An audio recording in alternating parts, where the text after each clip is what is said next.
Today, we received news that our economy had 0% inflation in the month of July.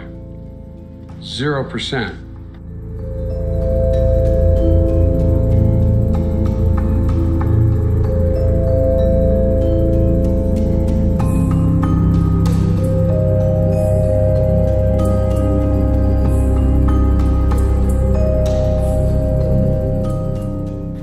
The second lesson is that the public's expectations about future inflation can play an important role in setting the path of inflation over time. Today, by many measures, longer-term inflation expectations appear to remain well anchored. That is broadly true of surveys of households, businesses and forecasters, and of market-based measures as well. But that is not grounds for complacency, with inflation having run well above our goal for some time. If the public expects that inflation will remain low and stable over time, then, absent major shocks, it likely will. Unfortunately, the same is true of expectations of high and volatile inflation. During the 1970s, as inflation climbed, the anticipation of high inflation became entrenched in the economic decision-making of businesses and households.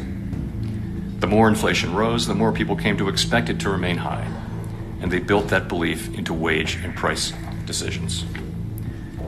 As former Chairman Paul Volcker put it at the height of the Great Inflation in 1979, inflation feeds in part on itself, so part of the job of returning to a more stable and more productive economy must be to break the grip of inflationary expectations.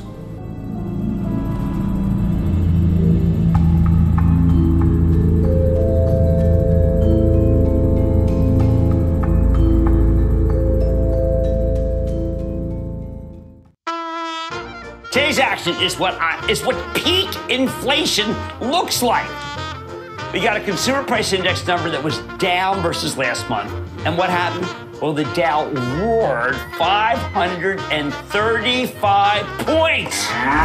We caught a real break today with a much lower than expected consumer price index number. And a huge part of that came down to how much it costs to get goods to the consumer from here to here.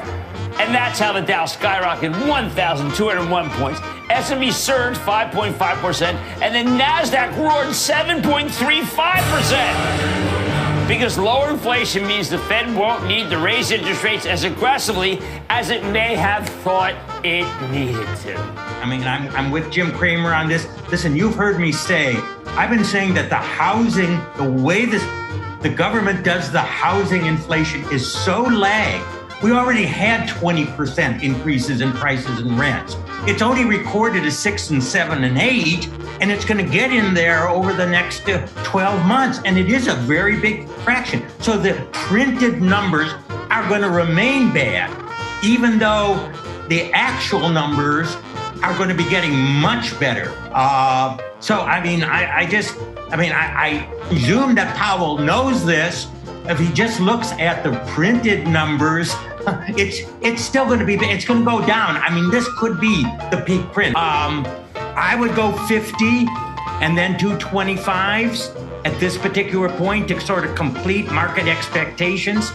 Well, I think that stocks are approaching pretty attractive levels for long-term investors. Listen, I think on the ground, inflation has definitely peaked, even though in official statistics, we know because they're lagged, we're going to have a lot of, trailings of inflation. But housing, for instance, I think housing prices are actually going down.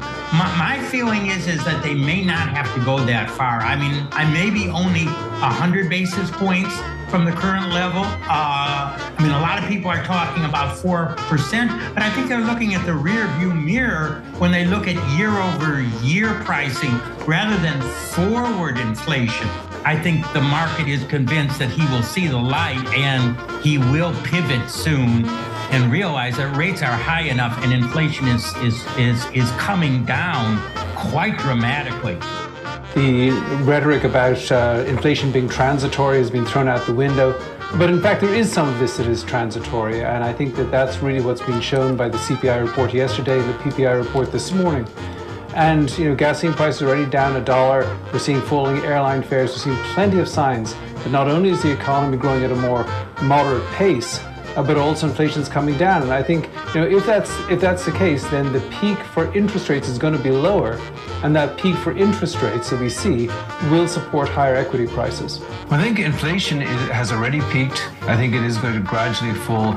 We're looking for a 6/10 or maybe even 7/10 tomorrow because of a rebound in energy.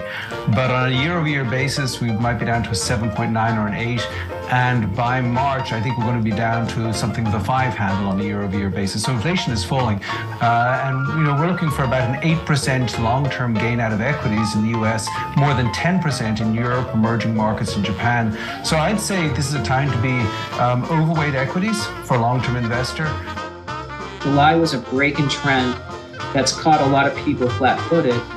And then if that's true, it does set us up a lot like August 82, which is the stock market bottomed in August 82, almost 10 weeks before Paul Volcker abandoned the anti-inflation fight.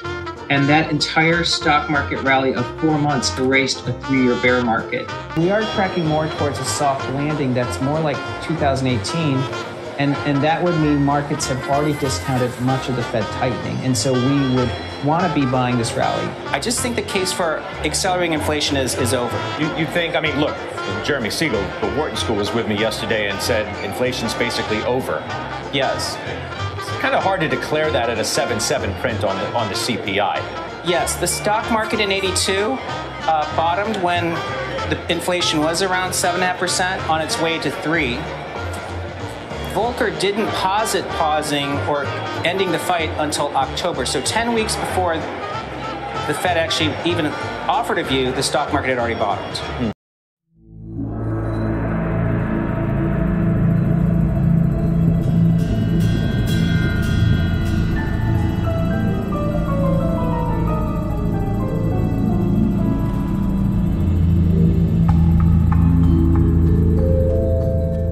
Let me say this, it is very premature to be thinking about pausing. So people, when they hear lags, they think about a pause. It's very premature, in my view, to think about or be talking about pausing our rate hike. We have a ways to go. Excuse me, where's everybody going? To Gobbler's Knob. It's Groundhog Day. It's still just once a year, isn't it?